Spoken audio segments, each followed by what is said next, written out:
Namaste, Suprabhatam. Welcome to Brahma Muhurta Yoga on this auspicious day of Chaitra Shukla Navami, Shri Ram Navami, as it is known for thousands of years. We bow down to Bhagwan Shri Ram, Sita, Lakshmana, and Hanuman, and praise Bhagwan Shri Ram for taking birth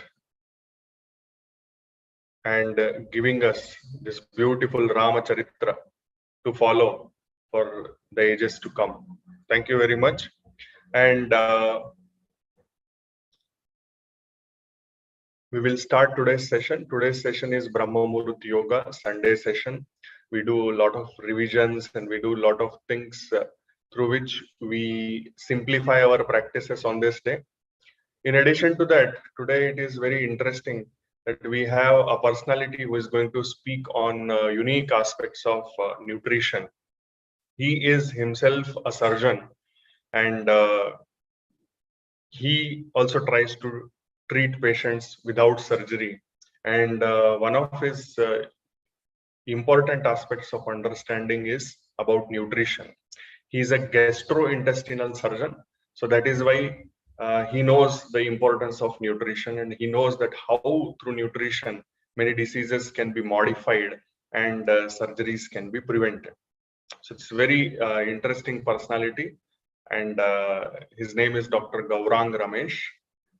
He is going to talk to us after the session is over for 15-20 minutes or maybe 30 minutes, depending upon how much he wants to convey to us. In addition to that, today we are going to look into the practices of preventing hunchback. Many of us sit like this, and that back is hunched. So we want to sit straight, okay? And how to sit straight, and why to sit straight, and what are the practices which we can do, asanams, and through which we can maintain the posture, okay? That we are going to do. Understanding. Let us close our eyes, Namaskar Mudra. Forget all the tensions and worries.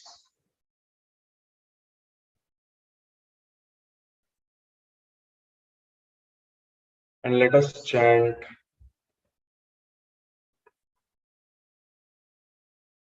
a mantra praising Bhagwan Shri Ram.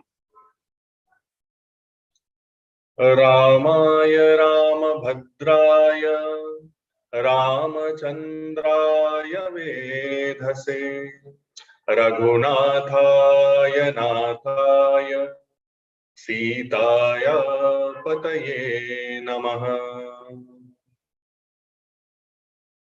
Apadam Hartaram Dataram Sarvasampadam Lokabhiramam Shri Ramam Bhuyo Bhuyo Namamyaham.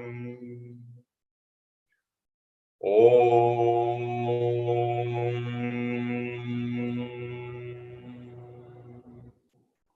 Sahana Vavatu Sahanau Bhunaktu Sahaviryam Karavavahai Tejasvinavadhitamastu Ma Vidvishavahai. Om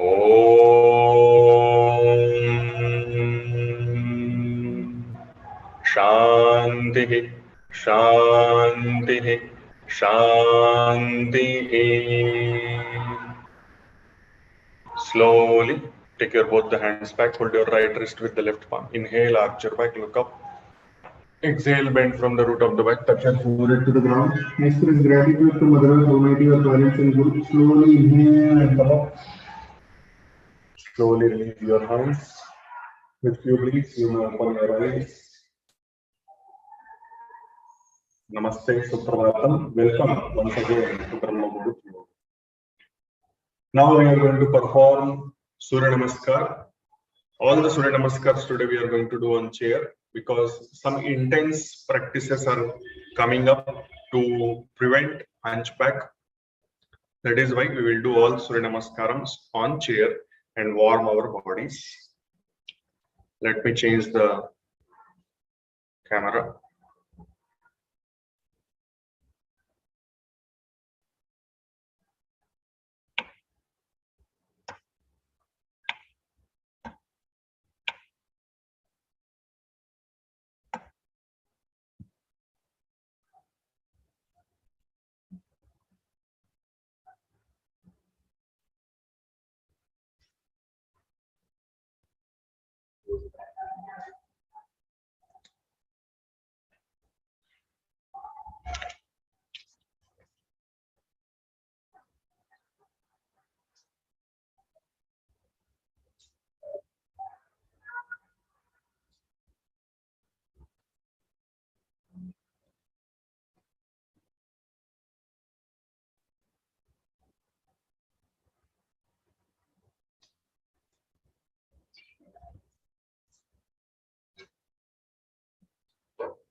Sit comfortably. On the chair, sit comfortably.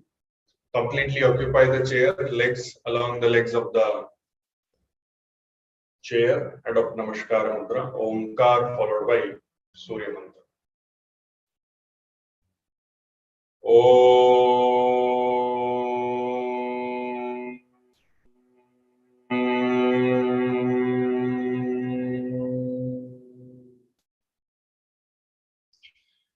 हिरण्मयेन पात्रेण सत्यस्यापिहितं मुखम् तत्त्वं पूषन्न पावृणो सत्यधर्माय दृष्टये ॐ ह्रां मित्राय नमः एकम slowly release the support द्वे inhale. Take your both the hands up, feel the stretch. Trini, exhale, put your palms on the knees. Chatwari, inhale, straighten your right leg, pull the toes towards you. Exhale. Pancha, inhale, straighten your left leg, pull the toes towards you. Exhale. Shat, inhale, look up. Exhale, bend from the root of the back. And put your palms by the side of your feet. And look towards the umbilicus at your abdomen plane. Sapta, inhale. Take your left hand up, feel the stretch. Ashta. Exhale, inhale. Nava, feel the stretch.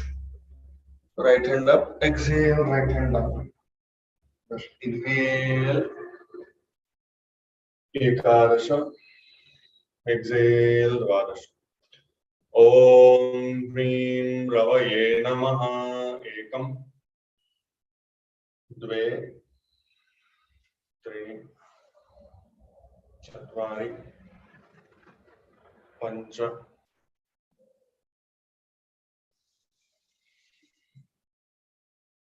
Shat. Sapta. Ashta. Nava. Ekadasha. Dvadasha. Om Hrum Suryaya Namaha. Ekam. Dve. Trini. Chatvari. Pancha.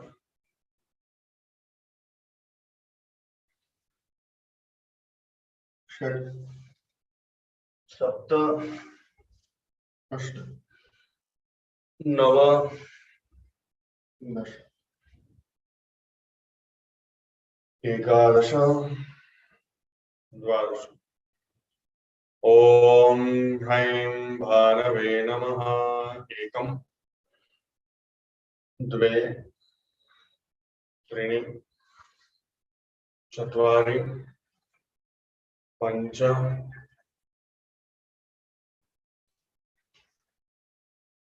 Shat. Sapta. Nava. Dasha. Ekadasha. Dvadasha. Om Aum Khagaya Namaha. एकं द्वे त्रीणि चत्वारि पञ्च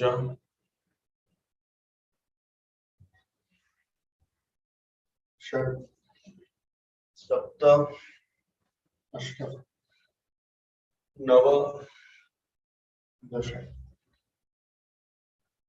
एकादश द्वादश ॐ ब्रह्मपूष्णे नमः एकं द्वे त्रीणि चत्वारि पञ्च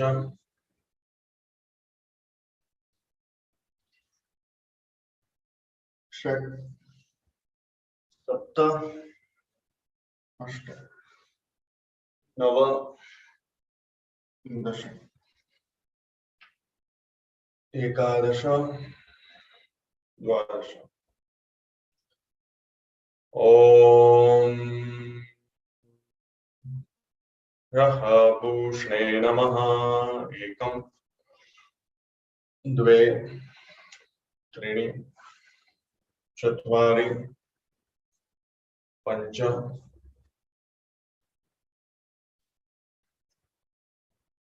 षट् सप्त अष्ट नव दश एकादश द्वादश ॐ ह्रां हिरण्यगर्भाय नमः एकं द्वे त्रीणि चत्वारि पञ्च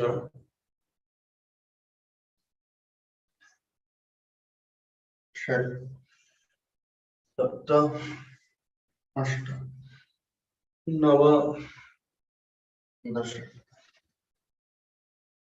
एकादश द्वादश ॐ ह्रीं मरीचये नमः एकं द्वे त्रीणि चत्वारि पञ्च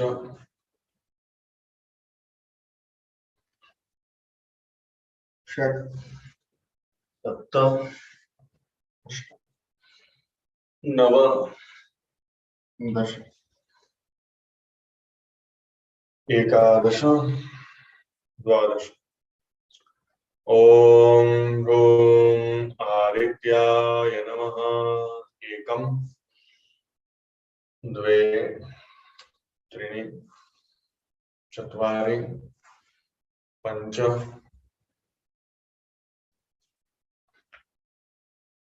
षट् सप्त अष्ट नव दश एकादश द्वादश ॐ ह्रैं सवित्रे नमः एकं द्वे त्रीणि चत्वारि पञ्च षट् सप्त अष्ट नव दश एकादश द्वादश ॐ ह्रौं अर्काय नमः एकं द्वे त्रीणि चत्वारि पञ्च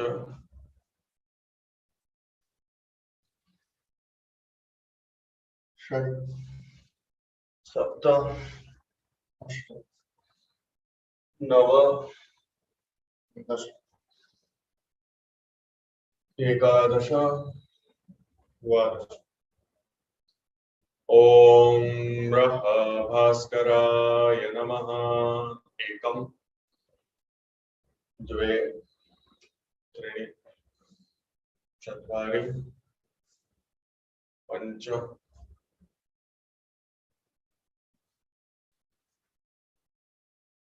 षट् सप्त अष्ट नव दश Ekadasha, Dwadasha. Slowly release. Last one we will do with the support of wall. Last one we will do with the support of wall. Before that, let me connect the mic so that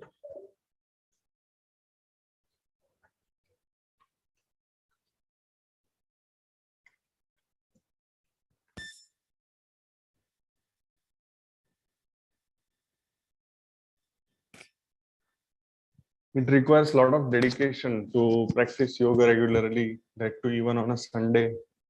And I appreciate wholeheartedly all of you who have joined and are doing yoga regularly. Not like, oh, Sunday means today is off, that kind of thing. And participate in the greater scheme of things. Your tapascharya does not go waste. Anyone who does tapascharya is going to influence the consciousness of the whole society, whether he or she wants or not. Automatically the consciousness starts moving in positive direction. Om Shri Savitra Surya Narayana Namaha. Ekam. Slowly inhale. Take your both the hands up. Feel the stretch. The wall support one is slightly different, and it will help you to enhance your stretch, to feel the stretch in a better manner, and all these things. So enjoy practicing. Enjoy practicing. Enjoy feeling the support through the wall. Then slowly walk towards the wall and allow yourself to have a nice stretch in the hamstrings. Keep your legs straight.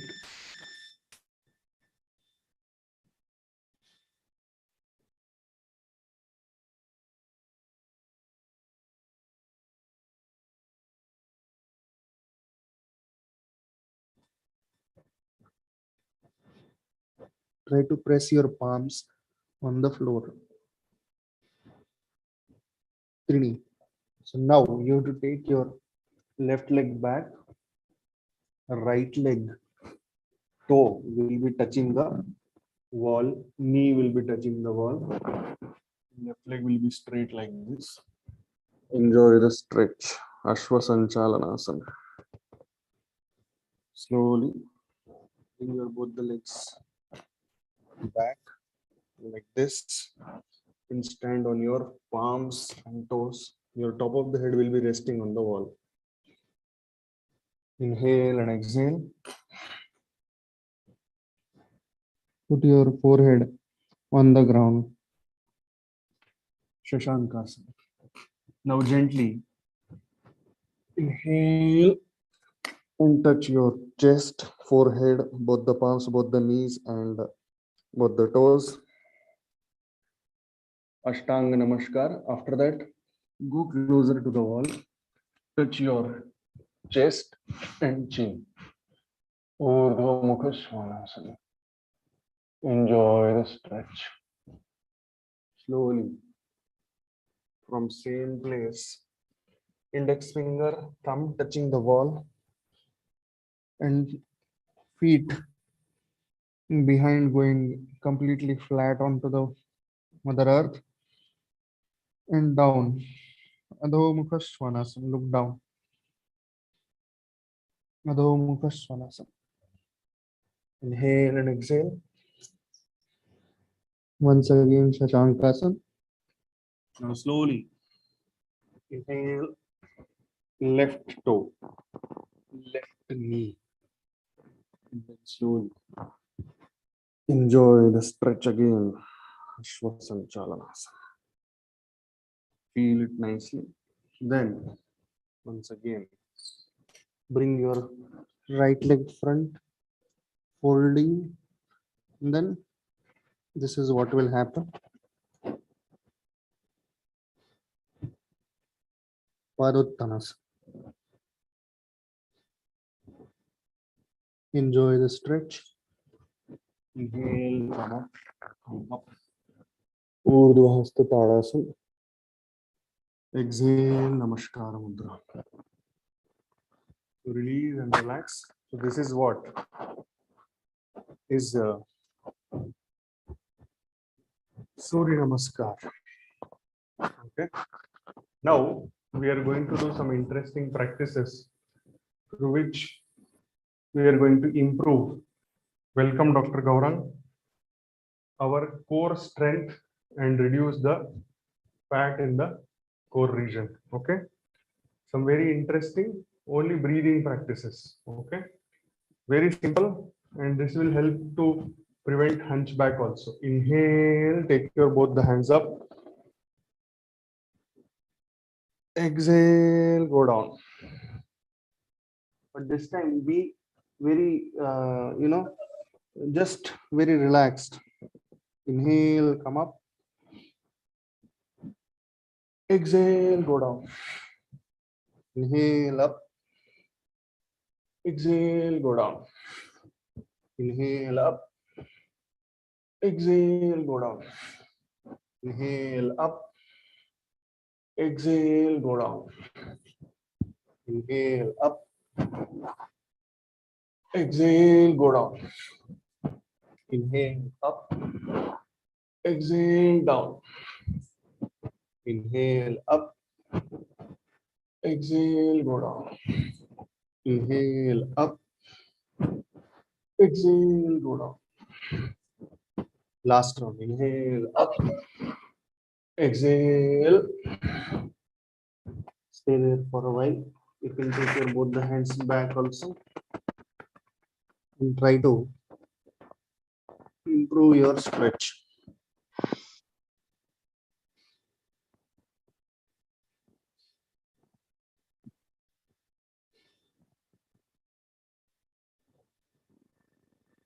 Inhale and come up. Exhale, release, relax. So this is one of the practices which one can do to improve the strength of the core muscles, at the same time improve the hunchback. Now we are standing in Tadasana. We are all standing in Tadasana. Ankles are touching the wall. Heels are touching the wall. Ankles are touching against each other. Great toe touching against each other. Spread other toes. Tighten your kneecap. Tighten your hip muscles. Exhale and suck your abdomen in. Inhale and expand your chest. Hands by the side of the body, looking forward, gentle smile on your face. This is called as Tadasana. Now, gently interlock your fingers, touch your thumbs against each other. Inhale, stretch up, and then finally further inhale, go up. Exhale, down. So you were on your toes. Inhale, up, feel the stretch. Exhale, down.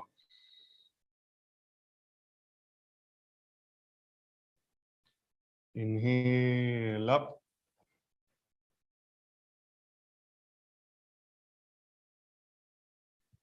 Exhale down. The idea is not just the breathing or not just the movement. The idea is synchrony of both. Inhale.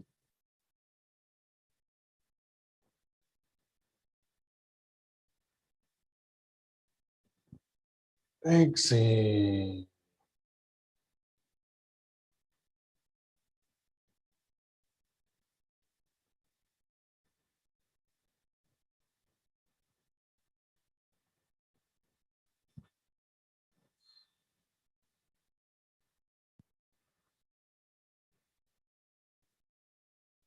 Last round.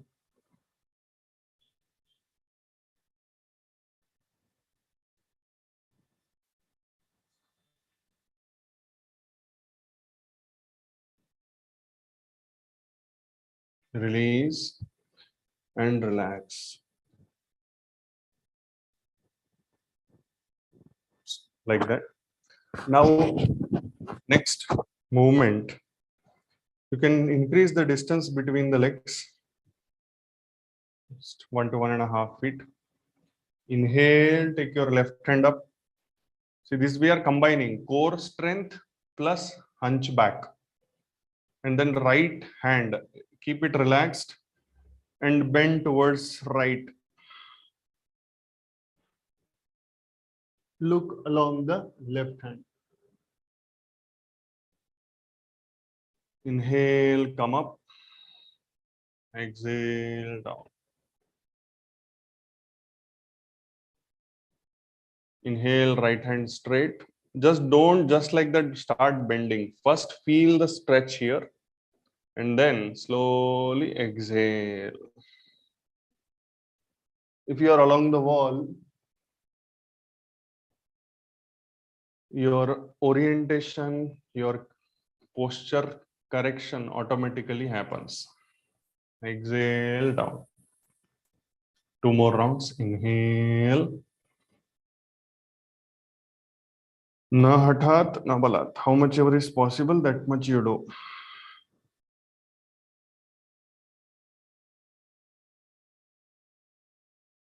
Inhale, come up. Exhale, down.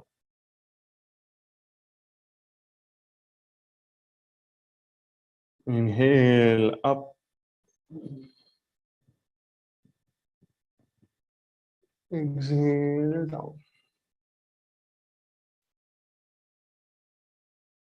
Inhale, up. Exhale, down. Last round.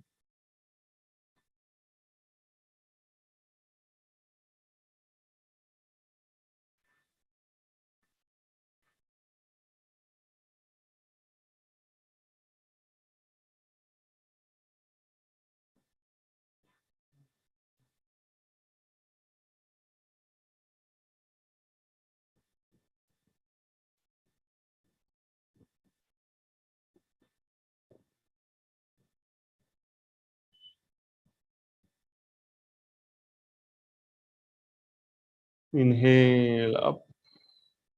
Exhale, down.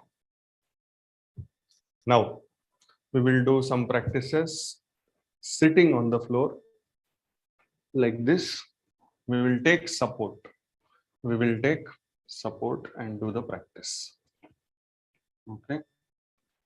So, this is Dandasana. Dandasana means legs are together, lying in front of the body. The back is completely erect. The lowest part of the spine is also touching the wall. Head is also touching the wall. And palms are by the side of the body. Enjoy the practice.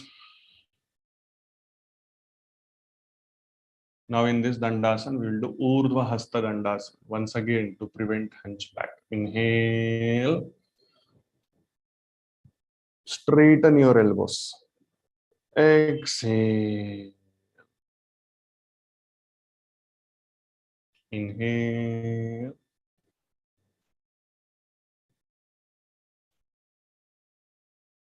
Exhale. Synchrony is extremely important. Inhale.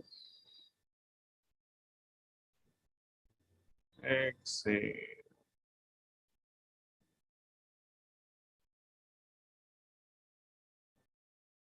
Inhale. Exhale.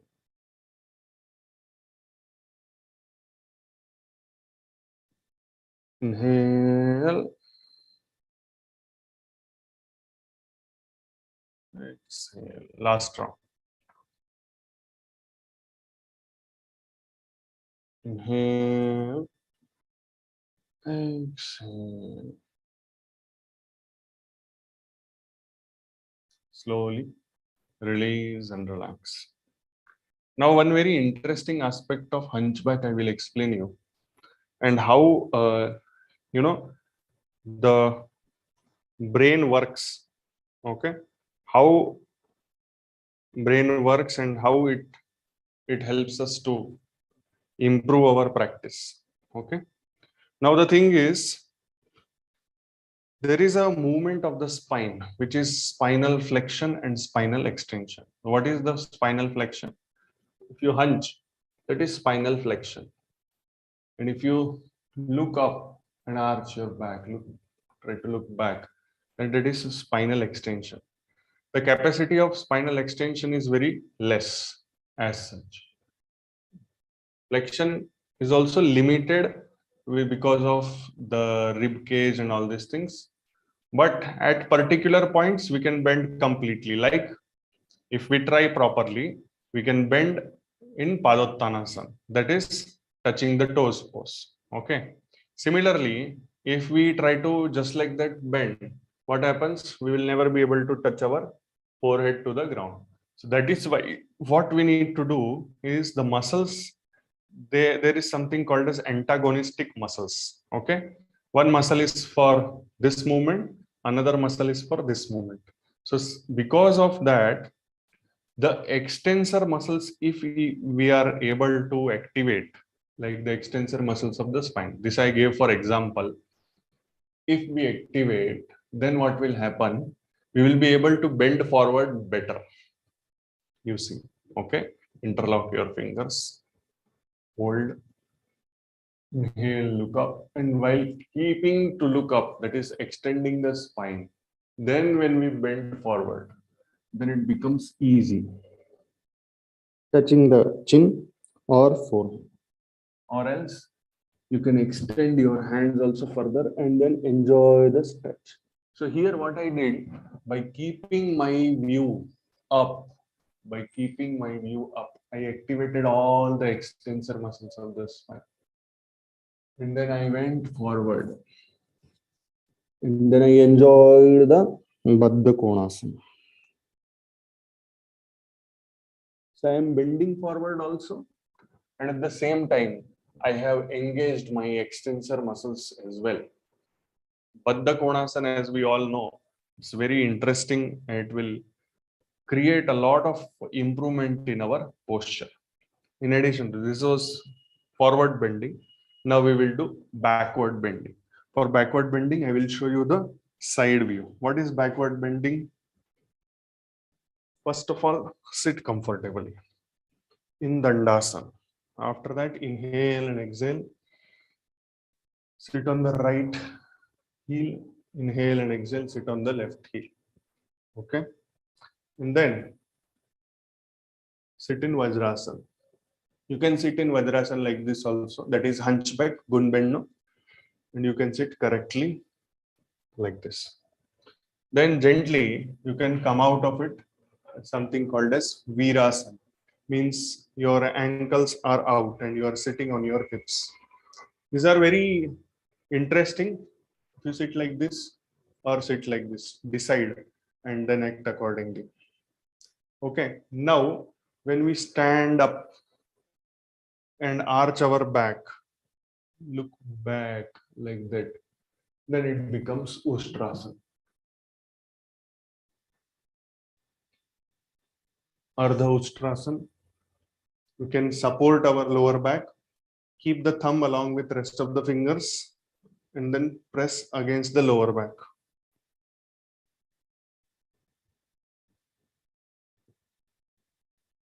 And slowly inhale and come. Now last but not the least, Purna Ustrasana.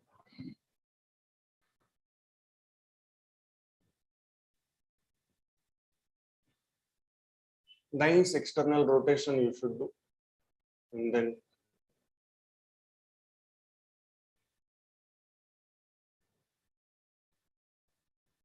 enjoy the practice. Inhale and exhale. Inhale and exhale. Release and relax. So this is what is Purna Ustrasana. You can relax in Shashankasana again. Now Shashankasana also, many people what they do, they try to bend like this. So they will never be able to touch because they have locked everything. They've locked their thorax. We don't want our thorax to get locked. We don't want our chest to get locked with the spine. We want it to move. We want it to become more flexible.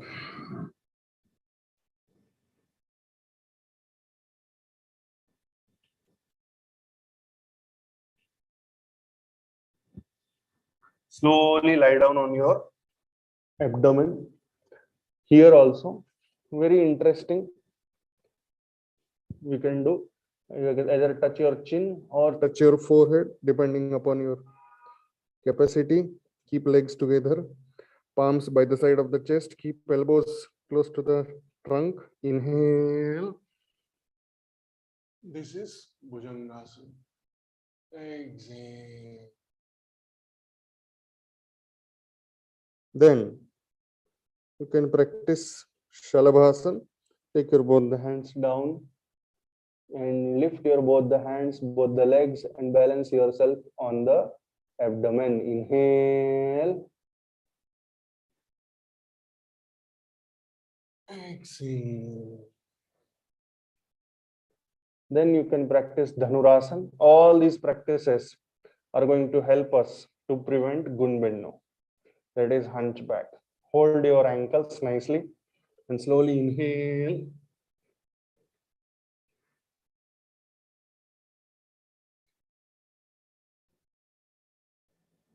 Enjoy the stretch. Release and relax in Makarasana. Right hand on the left shoulder, left hand on the right shoulder, crossed forearms. Keep your chin on the crossed forearms. Ankles facing towards the center.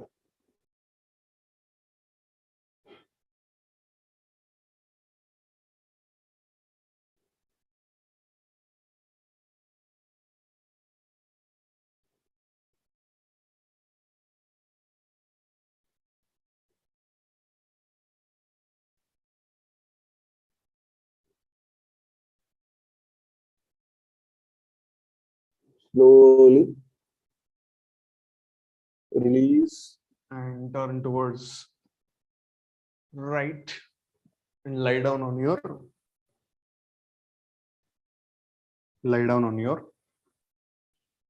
back.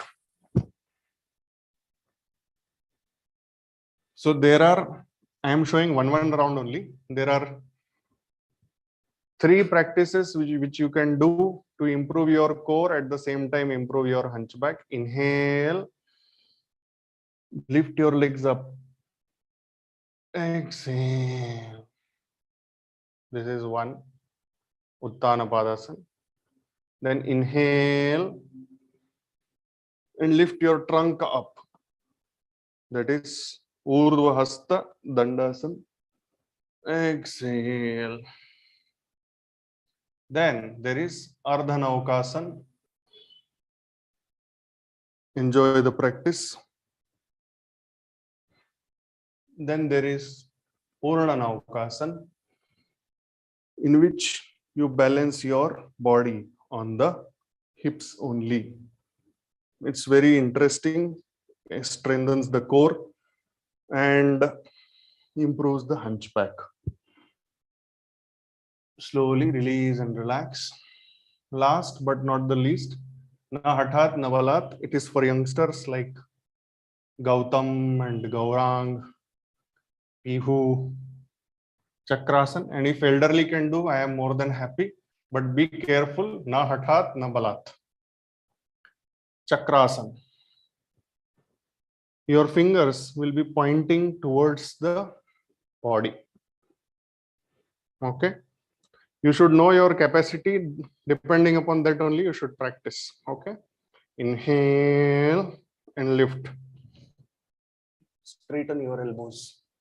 Then you should walk your hands closer to the legs.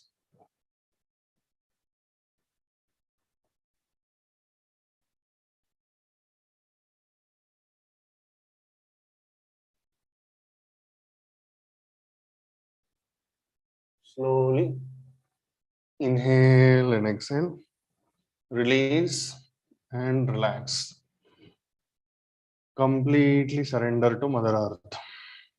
Let us chant Omkara 7 times. After that, we'll give it to Dr. Gaurang.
Feel the effect of Pranava Omkar on your mind and body.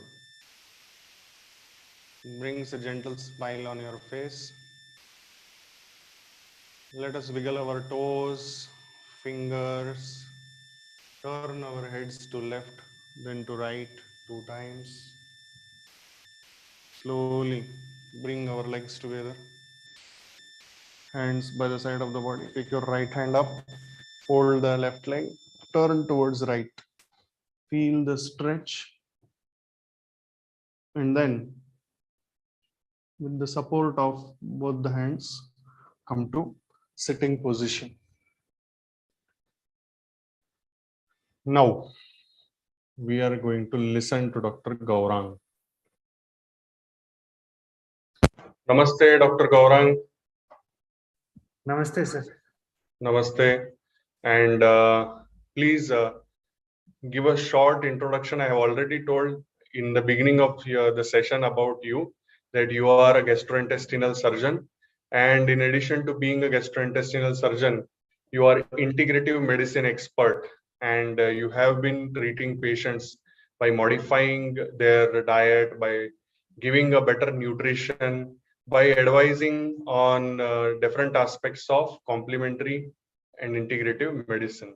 So please introduce yourself, introduce your work, where do you work, and what are your ideas, unique ideas about nutrition. Please enlighten us, Dr. Gaurang. Namaste.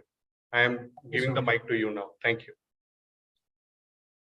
Thank you so much, sir. It is wonderful to see your level of enthusiasm, and early morning at 4:30, you are able to consistently motivate people to practice yoga, and you have been persistent in doing this and change people's life with yoga. I'm really glad to know this, sir.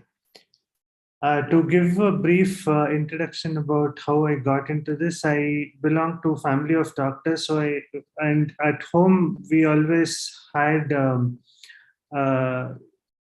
my parents also never during childhood, they would not put me into unnecessary medications. They would try to follow as much naturopathy and natural home remedies as possible, although we were all doctors.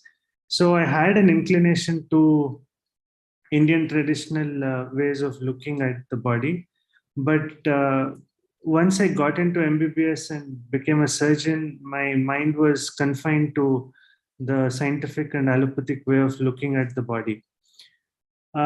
When I finished surgery, my grandfather had very progressive Alzheimer's, and conventional way of looking at Alzheimer's treatment, we could not help him, and he had progressed significantly, and he was not able to tolerate solids. He was only on liquids. He was completely bedridden.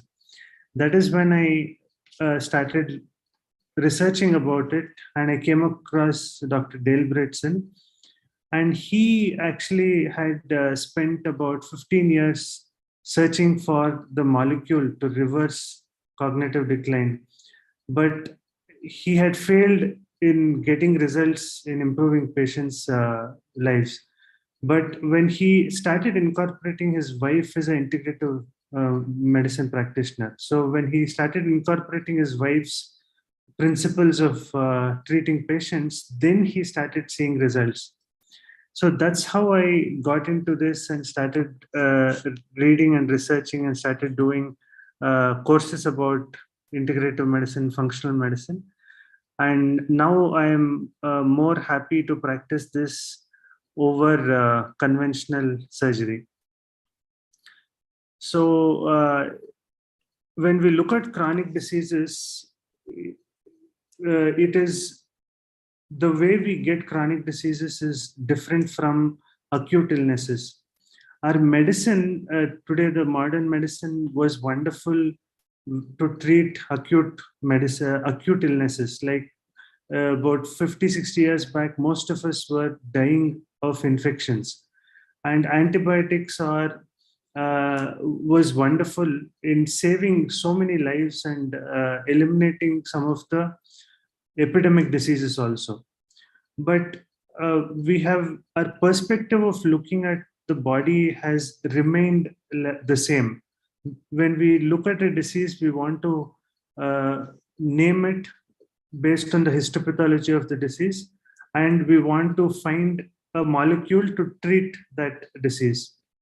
But when we look at chronic diseases, it's an inflammatory process. Inflammation is our body's response to any external trigger, and inflammation can happen because of so many reasons. It can happen because of environmental triggers. Our food can cause inflammation, our lifestyle can cause inflammation, and there can be 100 different causes for one particular disease. For example, diabetes. When we are exposed to heavy metals in the environment, that can cause insulin resistance. Our lack of exposure to sun can cause insulin resistance. Our poor lifestyle can cause insulin resistance. But the way we treat diabetes is we identify that blood sugar is high, and we just want to give a tablet to control the blood sugar. But we're not addressing the root cause of what caused the insulin resistance or the inflammation. So, and conventionally, when we look at food, we have only looked, the way we understand food is how it converts into energy, into calories. And we have simplified food into carbohydrates, proteins, and fats, and some vitamins and minerals, and how many calories all of them give. But now we have realized in the last 10 years that we cannot simplify it. It's not so simple. In Ayurveda, we always we have heard that all the disease begins in the gut. But in science, we could not understand how that happens till now. Now, in the past 15 years, in the past 5 years, we have understood the microbiome, We have understood how food is not limited to just calories or carbohydrates, proteins, fats. And now we can explain how everything starts in the gut.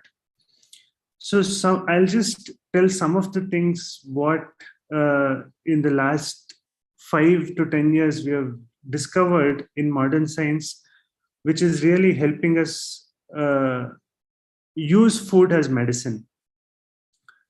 So one of the fundamental things in vegetable or plant-based diet are the phytonutrients. Phyto is nothing but color. So depending on the color of the vegetable or the type of the vegetable or the plant, there are hundreds of, till now we have discovered about 200 to 300 different phytonutrients. And these act by stimulating different enzymes in the body. And it also acts by modifying our genetic expression also. If I have to give you some example, curcumin is a phytonutrient in turmeric. So especially in the COVID, we realized how important turmeric was in acting as a wonderful anti-inflammatory food. So, and another example is sulforaphane. That is an active phytonutrient in cruciferous vegetables like cabbage, broccoli, and cauliflower. So sulforaphane is activated in these vegetables about 30 to 40 minutes after it is cut. And this is a very important nutrient for activating detoxification process in the liver. So in each vegetable, we can identify so many phytonutrients which have anti-inflammatory properties, anti-cancer properties. And the difference between the drugs and the food is in drugs, when we have an inflammatory process happening in the body, the drugs act at a very peripheral level. But what happens with the food, it acts upstream in the process of inflammation. It stops inflammation at the root cause. So the second aspect, what we have understood about how food is affecting us, we always start either if we have a food allergy, then that's the only time we should avoid food. But now we have understood some more concepts. It's not just allergy, but also sensitivity and intolerance to food. A good example is gluten. So gluten is a part of wheat, which if we look at the wheat, which was produced about 50 to 60 years ago, we had very less gluten. But after the Green Revolution, when GMO wheat started becoming very popular, the gluten in the wheat, proportion of gluten in the wheat has significantly gone up. And when gluten is not completely digested with the stomach acid and pepsin and some small intestinal enzymes, it actually causes inflammation to the lining of the gut. And our intestine is a very special organ because it is continuously exposed to the environment, which is the food, but it has to selectively absorb the food. Only the nutrients have to get absorbed and everything else has to get excreted. So it's much more complicated than the skin. Skin is a very tough layer. The permeability is very less, but intestine has to be selectively permeable. So when these things start affecting the intestinal lining, then the permeability of the intestine increases. And when the permeability increases, substances which were not supposed to get absorbed get into the bloodstream. Antibody are produced in the bloodstream against those substances. And these antigen-antibody complexes produce various kinds of symptoms in the body. It could be skin lesions called eczema. It can be arthritis, deposition in the joints. It can be pain, generalized pain like fibromyalgia. And all these symptoms which we could not understand, we can actually attribute it to origin of these symptoms, we can attribute it to the gut. Another example to show this phenomenon is existing is we have a disease called inflammatory bowel disease. And we would always call other symptoms in inflammatory bowel disease called extraintestinal symptoms of inflammatory bowel disease. But now looking at this leaky gut concept, intestinal permeability concept, we're able to understand how these other symptoms in the body are originating because of the problem in the gut. So now we have understood that food sensitivity and intolerance can still happen without any symptom in the gut. So gluten or gliadin in the wheat can be causing problem to the body without actually causing any abdominal disturbance. You may not feel bloated, you may not feel, you may not get any loose motion, but still this slow process of inflammation can continue because of these foods. So it's a very personalized thing when it comes to nutrition. We cannot give very general advice like this is good for everybody, this is bad for everybody. Some person may be intolerant to something and some other person may be able to tolerate and digest that same food items. So the third aspect what we have realized is radically shifting medicine is the microbiome. So if you look at the evolution of science in medicine, there are certain aspects in the history which radically shifted our practice. One was invention of antibiotics, and then we had discovery of our DNA. So whatever diseases we could not explain, when we discovered DNA, we started understanding how those diseases are happening. Now the third revolution will be happening with microbiome. So microbiome are microorganisms which exist in the body. So in the intestines, there is actually the superficial layer of the intestine is formed by microbes, predominantly bacteria, but there can be fungus and virus and parasites.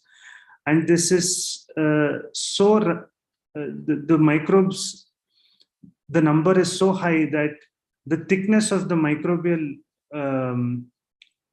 layer is almost as thick as the mucosal layer, which is the first cell lining of the gut. And if you look at the weight of the microbiome in our body, it can come up to almost 700 grams to 800 grams. So we actually have more genetic material of the bacteria in the body than our own human genetic material. And all these years, we just thought, it is just existing and it may have a little bit of impact in some digestion. But now we have realized that this microbiome or the microbes in the gut is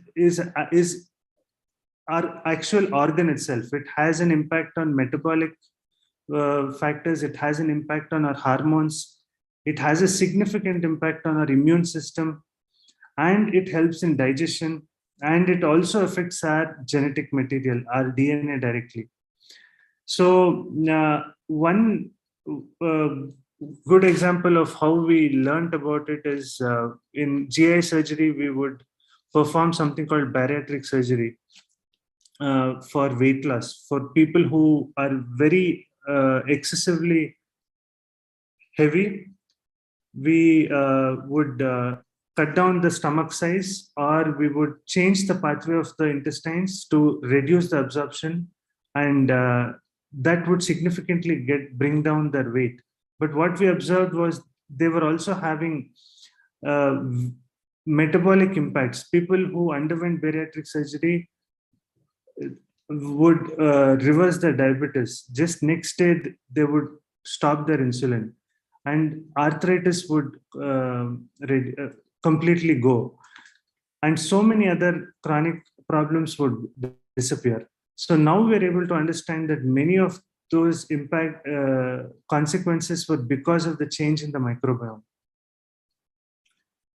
And the last aspect about the food is the timing of the food, when we eat it, how we eat it, and the impact of our enzymes on it. So all these things are helping us personalize nutrition and food to specific diseases. For diabetes, we start with a basic cardiometabolic diet plan and then progress to a slight intermittent fasting and then progress to 24 hours fasting. So this kind of personalization with this knowledge we are able to use just food to reverse chronic diseases like diabetes, autoimmune diseases, hypertension, and even chronic GI diseases like IBS and inflammatory bowel disease. With this, I would like to conclude my talk, and I thank Mayur sir for giving me the opportunity to share this with all of you. Thank you so much, sir.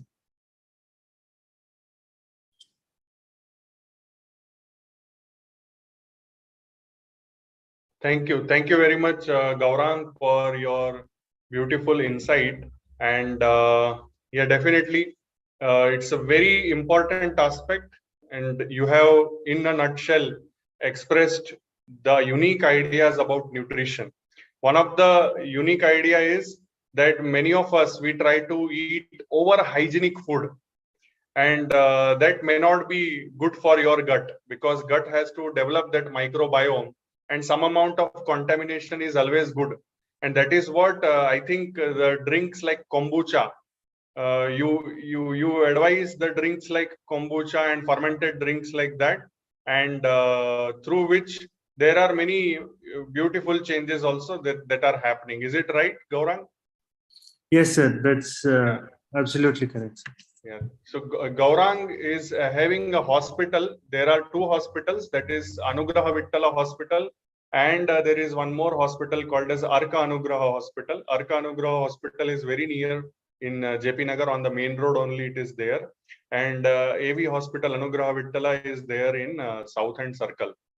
His parents are also doctors. His mother is also a yoga therapist. She has been practicing for more than 20 years, and she is a gynecologist. And she has developed a lot of things in yoga around antenatal, prenatal, and postnatal care. With that, I would like to just share one or two slides with respect to very basic ideas which we have already seen about the importance of ahara, about the importance of our behavior overall. Nityam hita ahara vihara sevi samikshakari vishayeshvasaktah data samah satyaparaha kshamavan aptopasevi cha bhavatyarogah. Means regularly. The important aspect is regularity. Importance is very, like regularity is very, very important. Hita ahara means the diet which is beneficial to us. Vihara means the conduct which we are doing. The seva means we are having the service attitude. Samikshakari means we do a lot of analysis. As you have seen, Gaurang expressed the samiksha. Gaurang expressed the analysis of what we are understanding now, what has been understood since thousands of years. This sloka is from the book called as Ashtanga Hridayam, which was written 800 years back. And this book is a compilation of the books which are written thousands of years back. For example, Charak Samhita or Shushruta Samhita. Vishayeshva Sakta means not giving on to the sensual pleasures. And then Data means donor. Samaha means equanimous to everybody. Satyaparha means looking towards and seeking the truth. Kshamavan means forgiving others. Aptopasevi means serving the intelligent people. Cha bhavatyarogah. That is how all the diseases can be removed. Here, to your surprise and to my surprise, there are no medications which are written. What is written? Ahara, vihara, that is written, and our conduct, how it has to be done, that is written there. So that is what we wanted to bring today on the auspicious occasion of Sri Ram Navami. Once again, we will do namaskara to Bhagwan Sri Ram, and with that we will finish our session.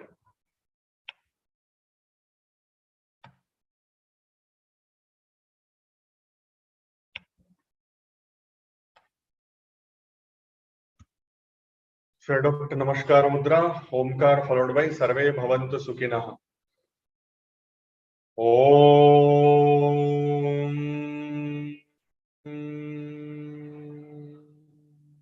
Sarve Bhavantu Sukhinah, Sarve Santu Niramayah, Sarve Bhadrani Pashyantu, Ma Kaschid Dukha Bhag Bhavet. Om Shanti Shanti Shanti. With your eyes closed, slowly take your both the hands back. Hold your right wrist with the left palm. Inhale, arch your back, look up. Exhale, bend from the root of the back. Touch your forehead to the ground. To express gratitude to Mother Earth Almighty, your parents and Guru. Slowly inhale and come up. Slowly release your hands. Rub your palms against each other to generate heat or positive energy. Keep them over your eyes, head, neck, shoulder, arms, forearms, chest, abdomen, thighs, and the legs. With few blinks, you may open your eyes. Namaste, Suprabhatam. Thank you very much, everybody, for joining in. And if you have any questions, you can ask for 1 or 2 minutes. We can take questions for 1 or 2 minutes. Thank you. नमस्ते मोहन जी, नमस्ते। हाँ नमस्ते। मैं हिंदी में बोल सकता हूँ? हाँ बिल्कुल, हिंदी में भी बोल सकते हो। मेरा क्वेश्चन है मेल न्यूट्रिशन के बारे में। माल न्यूट्रिशन, ओके। हाँ, कुपोषण के बारे में। हाँ, जो कुपोषण का लक्षण जो दिखाई, सिम्टम्स जो है शरीर पर जो दिखाई देता है, वो जो है हम खाना खाते हैं लेकिन हमारा इफेक्ट जो है अदर पार्ट्स पर नहीं पड़ता है, जैसे हाथ पैर ये सब पतला रहता है, लेकिन हमारा जो है ये पेट जो है बढ़ जाता है। तो ये क्या कुपोषण का लक्षण है? क्योंकि मेरे साथ बहुत लोग ऐसा बोला कि आपका ऐसा हो रहा है, तो मैं Gaurang will answer to Gautam. Can I answer in English because No problem, no problem. Yeah, so we have to definitely it can be mal digestion and then leading to malabsorption. So, but we have to assess a little more detail based on if so many times there can be a small infection in the stomach, which can lead to decreased production of stomach acid. And then consequently that reduces the bile acid secretion and pancreatic secretion also. So we need to go a little more detailed into your history, and then I'll try to assess if there's anything leading to decreased production of enzymes and consequently causing reduced absorption in your body. समझ में आया क्या गौरांग?